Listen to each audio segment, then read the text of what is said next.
All right, what is better than one food photographer critiquing your images? It's two.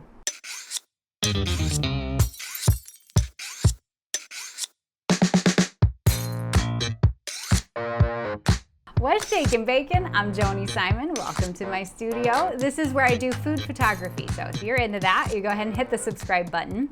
And today I'm super excited because it's not just me in the video. It's my friend Skylar Burt from We Eat Together. Now, I have to think you already know about his channel because he has amazing food photography tutorials and all sorts of great videos over there. He's been doing it for a long time, and he also is an incredible food photographer. Like, his work, I just look at it and I go, oh, it's so beautiful. And so we collaborated together and created a video for my channel as well as one over on his channel, so be sure to go check that out. But I put out a call for image submissions, images incorporating the idea of action and motion while still incorporating food photography, and that then Skylar and I would provide input and feedback on those images. So that's exactly what we're doing today. We have 10 images submitted from you guys, and they are absolutely beautiful. It was so hard to select images out of the over 200 that I received. So thank you to everybody for submitting images, and we'll be sure to share all the names and give credit down in the description box below. So enough yammering, enough introduction. Let's get Skylar on the phone and let's rock and roll. How's it going, Skylar? Hey, how's it going?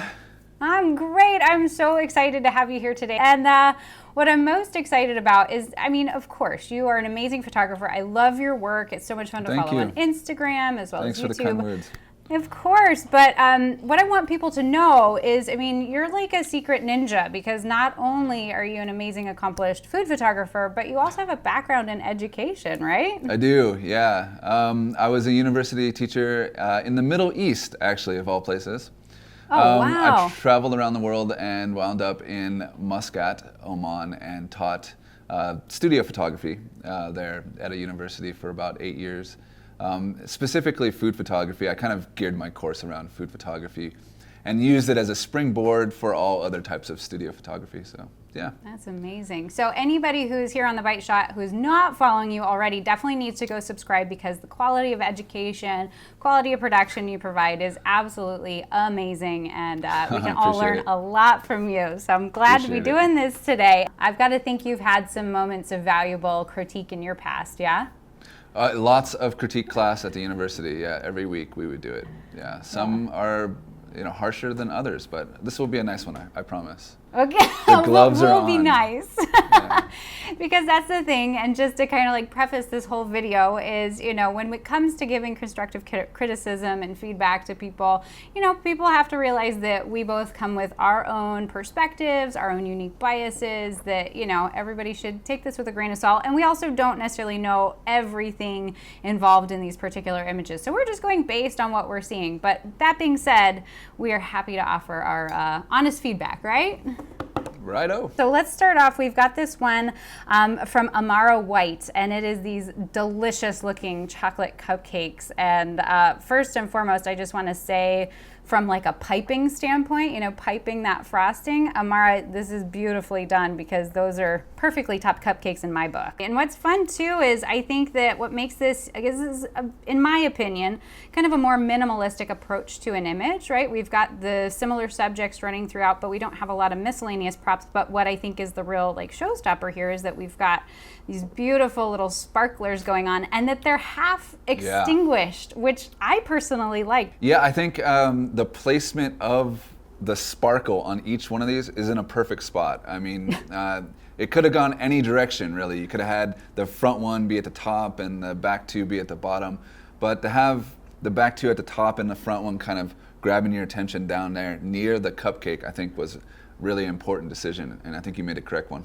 It really creates a sense of balance. So I'd be curious to know and hear from Amaara. Amaara, if you're watching, please leave a comment and let us know how many times you had to light sparklers in order to get these in the position you wanted. Right? Yeah, because they're perfectly making that triangle. That the tip of the triangle points towards the center cupcake there. It's mad skills. Yeah, really. So in terms of, we talk about criticism, there's so many great things going on here. One thing that from my personal perspective that maybe I would change, we've got sort of this organic sort of feel, but those cupcakes feel a little lined up to me. I want to take maybe one of them and set it kind of off, kind of like you've done with that one on the far right side, kind of complement that then on the left side so that we don't have like these two sort of parallel lines. That's sort of my personal opinion on that. Yeah, I would agree on that.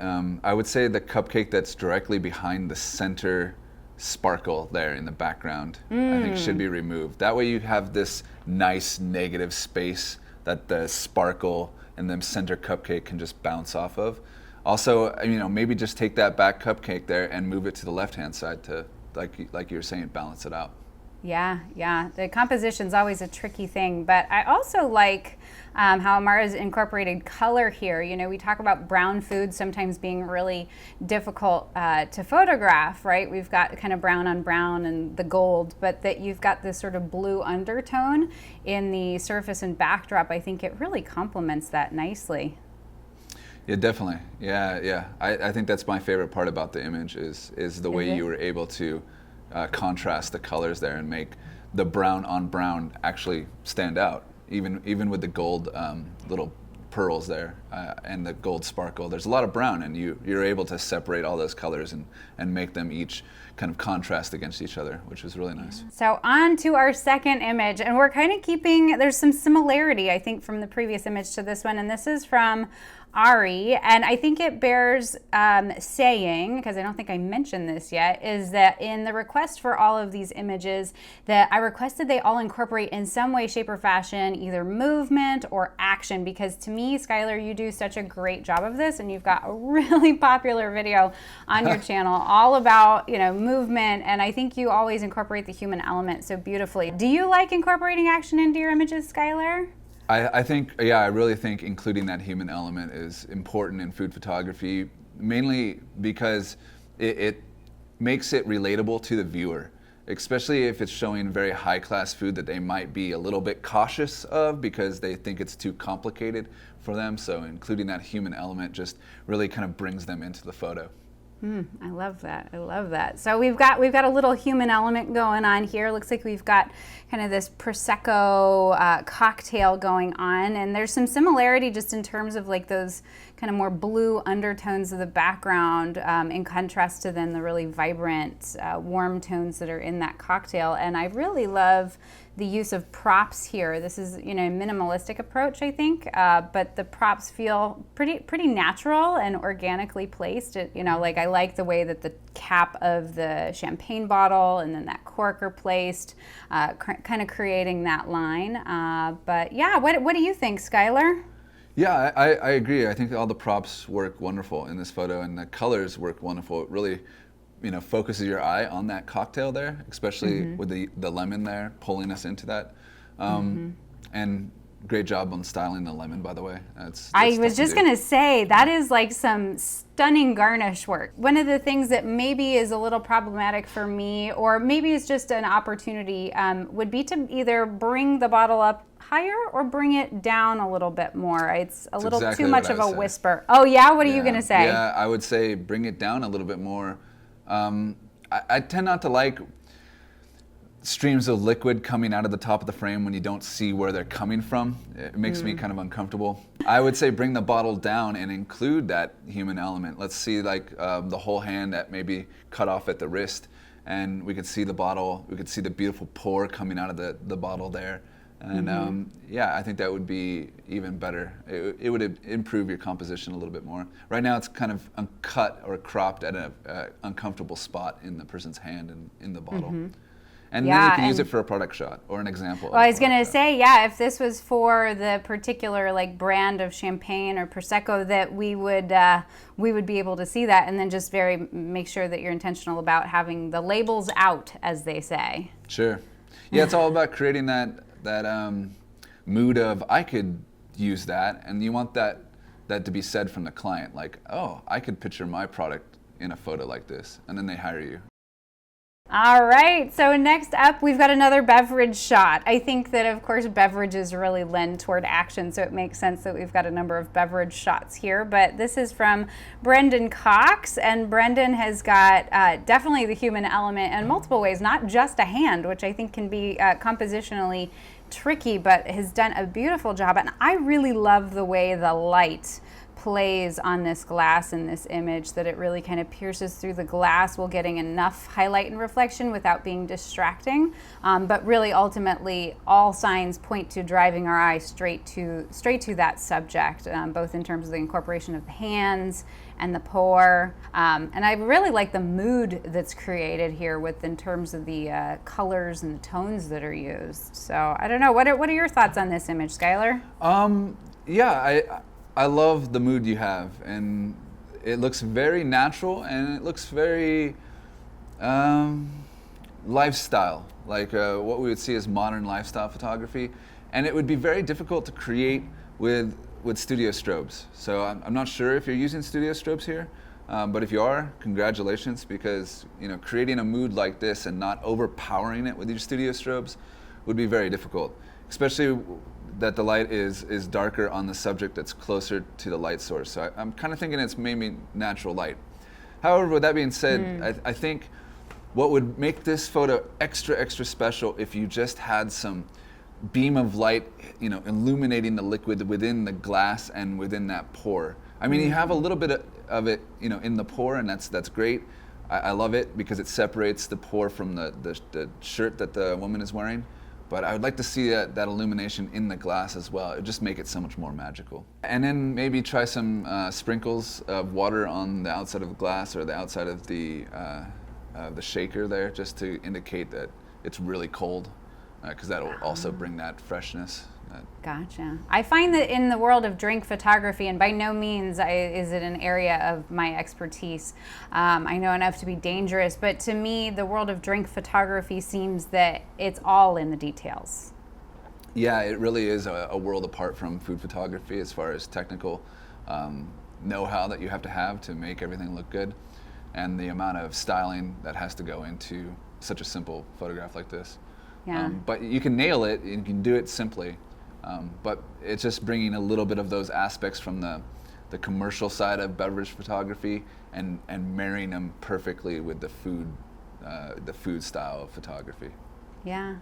Well, and one other thing before we move on to the next photo, what I really love and appreciate about this photo is how very naturally the hands feel here. That sometimes when we're incorporating hands into images and people, it feels a little awkward, but this very much feels like we're literally at a bar and she's pouring the drink. Yeah. This doesn't feel forced. You did really good with the model there. Yeah. All right, next image up we have from Enrique. And I'm going to just go ahead and call this the exploding glass, because there feels like there's a lot of action. So when I asked for action, Enrique definitely delivered. He did, right? He was like, Joni, I'm going to give it to you. So we've got, I think, maybe it looks like there's some bubbles in here. So maybe this is some sort of like sparkling water or Sprite or something carbonated. So I love that. I mean, very clearly the second I looked at this, I knew what it was, right? There was no question in my mind what was happening. It's very lively. There's a lot of energy, but I would say just kind of first off, opportunities for the image is that I feel like certain elements are in soft focus, that I want to kind of see a bit more definition on the berries and the garnish. Let's see, this was shot at f3.5, so maybe a wider depth of field in order to capture more of those items. I kind of am in ingredients. I would say for shots like this, I would stick with an aperture of f8 and up, or f11 and up, pretty much, because you're going to want everything to be in focus, and especially if this is a product shot, you're going to want to have that brand and the action in focus. I would say blur later, blur out in post-production. If you want to blur out the background or something like that, if you want to work with the depth of field, like make the foreground blurry or the background blurry, do that later in post-production, and really make sure you nail the focus on everything else that you're going to include there. But I like the splash, and I like the action, and it looks very cold and very refreshing. Yeah. So that looks good.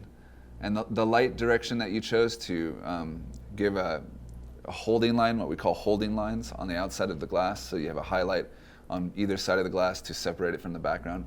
It's really nice.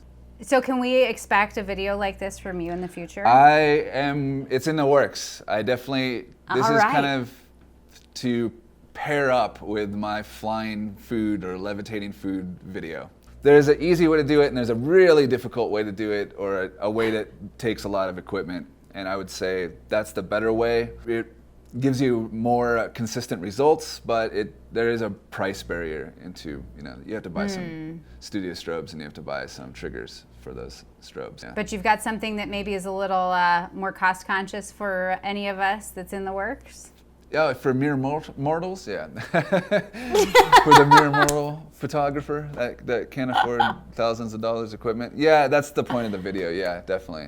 Cool. All right. So next in our lineup here, we have got Guillaume, I believe is how you pronounce that. And we have got yet another, again, drinks. I did not intend, but now it makes sense. There are a lot of drinks in this lineup today.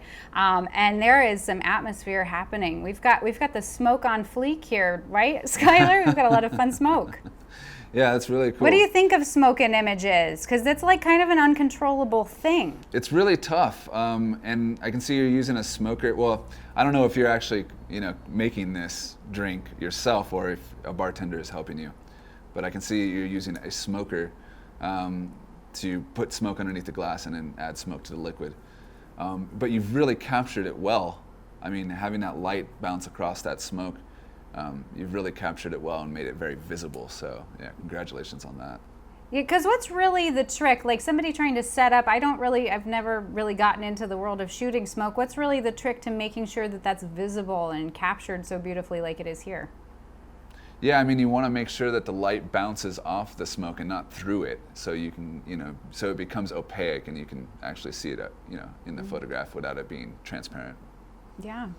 And I just love too, just in terms of the color of the drink, that very clearly stands out in contrast to this. We've got the black and the white, which, very monochromatic in that regard. But then we have this pop of color from that drink. And then also there's the little whisper of garnish that we get underneath that smoke. And then I actually kind of like how moody and eerie the way that the hands are lit, that we've got kind of that bright streak across the finger. I might give a little bit less hard shadow. I might, fill that in if possible, but I like that there's a lot of atmosphere and very directional light going on here. Yeah, I like that as well. Yeah, about the hand, I might have gotten rid of the hand, asked him to just take his hand away from that spot, because it's an element that you don't really need. Although it's very difficult to see the person, and that's, I guess, would be my only critique, would be maybe to throw some light on the subject, the bartender who's lifting the glass. So we can see more of that detail back there. Yeah, so that it's not it's not as much of a mystery in that regard. No, and I like the composition. We've got the drink positioned very clearly in the middle. Now, I'm not familiar with this particular cocktail, but part of me kind of wants some additional, it feels a little flat to me, like I would love to see maybe either ice if it was relevant, or a bit more condensation, something to give a little bit more life to the actual drink itself. Yeah, I think you'd have to photograph this in multiple shots and then Photoshop them together, because the light, you have it positioned off there to the left-hand side, or right-hand side, and yeah, that's not shining light through the drink, so you can't see the ice cubes in the glass. I'm assuming there are ice cubes in there. I think it's an old-fashioned. Oh, I think this is an yeah, old-fashioned. as I start to zoom in, I can see one kind of hiding in the upper left. Yeah, but because there's no light coming from behind the glass, it's not going to outline the shape of those ice cubes. So I think if you were to photograph this again, maybe photograph it with the lighting that you have right now, and then move that light to behind the glass. Don't move the camera any, and photograph it a second time, and then blend those two together in Photoshop. Yeah, and you've got some great resources for that kind of work, and you've got your master class where some of those things are covered, right? That's very true. Thank you. Yeah, definitely. I have the master class, but in the master class is bundled another course. If you want to buy that course separately, you can, but that's the advanced food and beverage short course. It's a shorter course, and it focuses mainly on drinks and beverage photography. Awesome, because I know there's tons of folks out there who are specifically interested in that, so definitely a go-to resource for anybody who's looking to get serious about beverage photography. All right, so next up, probably one of, if I had top 5 favorite foods of life, definitely hot wings would be on that list. Oh, okay. I mean, does not everybody, well, I guess vegetarians don't like hot wings. Do you like hot wings, Skylar? I do, but they just end up being a little bit too much work for what you get. Not enough payoff, huh? No. Well, we've got a beautiful image here from James Joyce of these wings here. And then I'm assuming this is a lime. I've never put lime on my wings, but maybe this is like some sort of thing that I need to catch on with. Have you?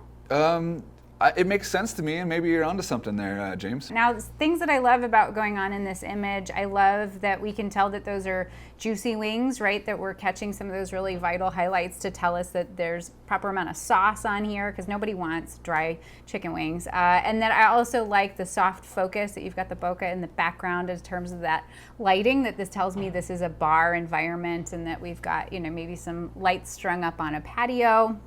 And then also the beer, because of course we very regularly associate chicken wings with a bar environment, and so the beer makes sense. But now for me, what I would do just in terms of the composition, I would bring that beer a little more further toward the left side of the frame, so that it's kind of couched between the hand and the edge of the frame, still giving it enough room. But it just feels like it's a little too far towards center. It doesn't really feel super balanced to me in terms of that composition, but I like that it's incorporated from the story aspect. So I think you just got to play around with the angle there. What thoughts do you have on this image, Skylar? Yeah, you have a really nice image here, James. I was saying the bokeh back there that really brings in the atmosphere, and I really like the plate that you chose. It contrasts, the color contrasts really nicely with the color of the wings, and those wings look perfect. And basically everything you have all of the elements in this photo.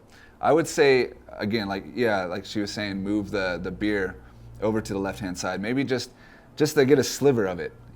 Even if we had half the beer in the frame, we'd still understand that there's a beer there.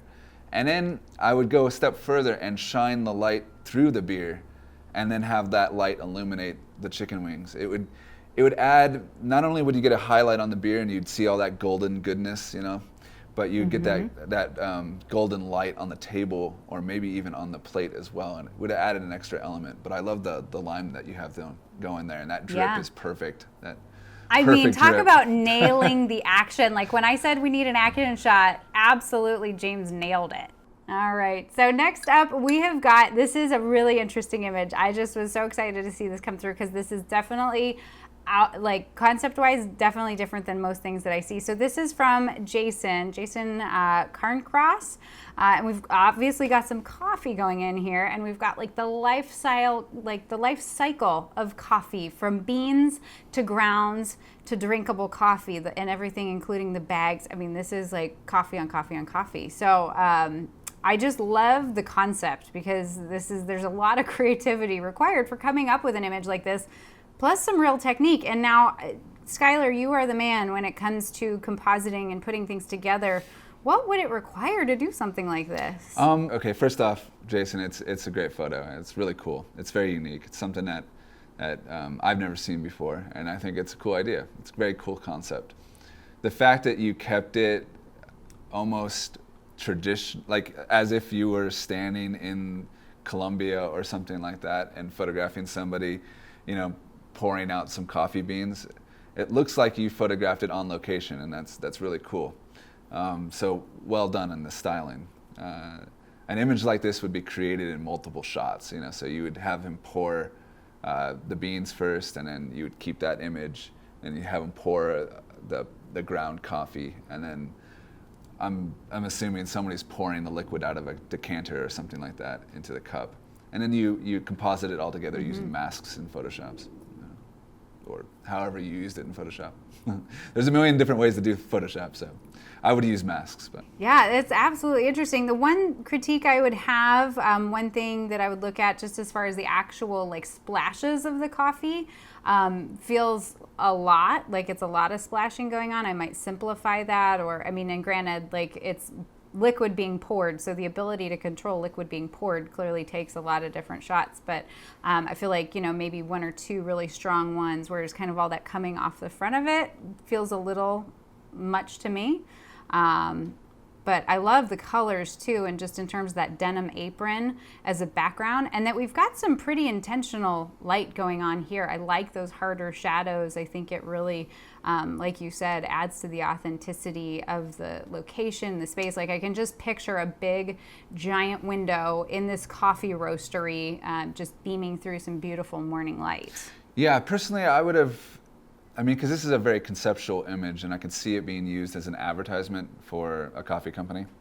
And so for me, I would have simplified it. And I think that's the tough thing about being a food photographer and then trying to transition into advertisement photography for food, is you kind of have to simplify your styling a bit, your environments a bit. And so I would have removed the bags of coffee, the burlap sacks of coffee, just gotten rid of those, and that would have allowed us to have some negative space to put text or something like that.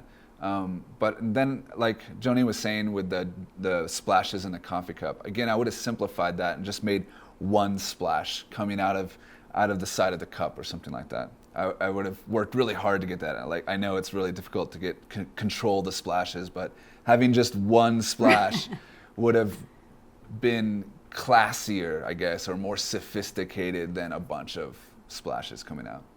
But I like the beans on the on the tabletop there, and I love the hand pour, and the hard shadows make it look like she was saying, in the natural environment. So.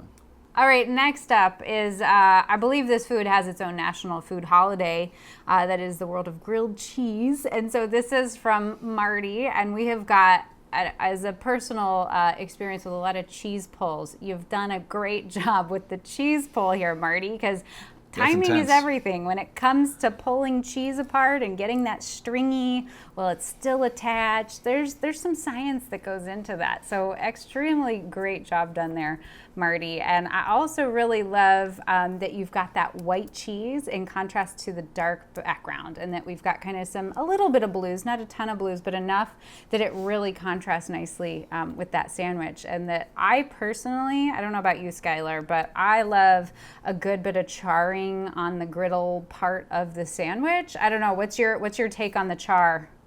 Yeah, I think it's completely essential. You know, you're going to want to see that there. A lot of people don't like that for some reason. I'm not sure why. They feel uncomfortable with little pieces of their food being a little bit burnt, but I like it. I like it a lot. So it tastes great. Those are always the parts I go for. I'm like, a little bit burnt is a little bit extra good. So now I'm curious to hear what you think about the hand. Yeah, I think the hands are great. They're a little cut off in kind of a strange way, and that might be because you cropped the photo. I'm not sure if you did, but I would have shot it wider, and if I wanted to or needed to, cropped in after the fact. I've never done cheese pulls before, so I don't really have a lot of experience in this, but this one looks fantastic. I've seen a lot of them, but this one looks amazing. I love that little hole that's missing out of the stringy part of the cheese. That's really cool. I would like to see some green in this image, maybe like a jalapeno. I'm a big fan of grilled cheese and jalapenos, and I think that green I can support that. Yeah, that green would have just really brought in that color that you need, to make our eye just suck right into the center of that cheese pull there. But I also like just the direction of, just in terms of the orientation on that diagonal, that we've got the hands in the sandwich that's on that really strong, dominant left to right diagonal. So it's a strong image. Great job, Marti. So we are gonna officially go out with a bang. Paul is bringing it all home with a big old bang here with this blood orange IPA, and we have got liquids going all over. I just love how energetic, how dynamic. There's a lot. I'm curious to know how many shots this was, but also what I really love is that you've got definitely a sense of atmosphere going on here. That sometimes we see these kind of images and they're just kind of in a studio environment, but that we've got this backyard feel. This to me reads very summer, that we're in a particular place in a backyard, although there's also a water fight going on at the same time. So, but in terms of energy and story, this is definitely a lot of fun and very eye-catching. But yeah, the one thing for me that kind of just jumps out that I would change would be as far as that orange that's in the foreground feels a little heavy, and I would like to maybe move that out to the left side so that it's not quite so prominent, because it's also prominent in the front but not in focus. So if you really wanted that in the front for whatever particular reason, maybe just making that a quarter of a slice as opposed to like a half of a whole orange. I do understand that it makes sense in terms of the context of the flavor of that drink, but I would probably either move it or make it smaller so that it was less dominant in terms of this image. But curious to get your thoughts. Is the beverage meister in the house, Skylar?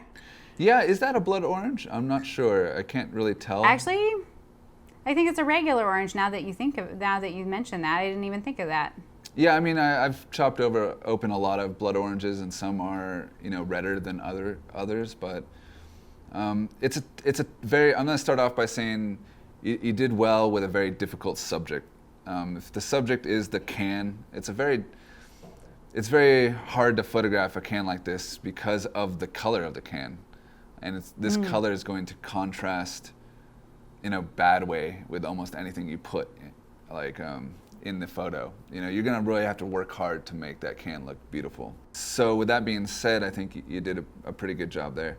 I like the environment, and this is something I'm always saying about kind of my photography that requires a lot of Photoshop, is to stay away from, try as best you can to stay away from the studio environment and try to make it look like it's actually happening somewhere real, because it just adds that bit of realism, and I don't think a lot of people do that. Like Joni was saying, most people, you see most of this in the studio environment, and I would say buck the trend and do something different. It's going to make you stand out in a sea of splash photography, or a sea of Photoshop artists, basically. Yeah, and I think the splash for me is a little bit too big. It's too much. Kind of going back to that coffee shop, maybe simplify it a little bit. Maybe make it curve over the can so it frames the can a little bit more. The lighting on the can is natural as well to match the environment. And I think that's a very tricky decision to make, whether to light it in a professional manner or to make it match the environment in which you're including it in. I think most people would have gone to, with lighting it kind of professionally, how they would light normal cans in the studio, but you've gone the other way here, so I guess it would be up to the client what they decided. Yeah, but no, this feels like it literally is in a backyard, so, yeah. And the lighting has a lot to do with that. Well, perfect. Well, those were amazing images. Skylar, thank you so much for sharing your feedback. I think it's always so interesting to get multiple perspectives on images, and certainly for anybody out there who we didn't get to your images, maybe I'll hang on to those. Maybe we'll do some more critiques in the future. But Skylar, obviously we've got your YouTube channel, We Eat Together, which I'll be sure to link and post and do all those things. But what are other great ways that folks can keep up with all the fun that you are doing? Because you've got a lot going on. Yeah, we have the YouTube channel, weeattogether.com, weeattogether.com is the blog, but the YouTube channel is also called We Eat Together. So I have a blog. It kind of follows the YouTube channel. But also on Instagram, Facebook, we have a group on Facebook you can join if you'd like. There's lots of, like 1,000 members there that will give you advice and feedback on your photos. And then my website, my professional website, skylarbertphotography.com. If you want to check out my portfolio, you can do so there. So again, if you haven't already, or if you aren't already are, make sure to subscribe to We Eat Together. Skylar is an amazing teacher, and I know you are going to learn a ton from him if you haven't already. And so thanks so much to Skylar. Thank you to you for hanging out, submitting your images. And with that, you stay out of trouble, and I will see you again here real soon, okay? Bye.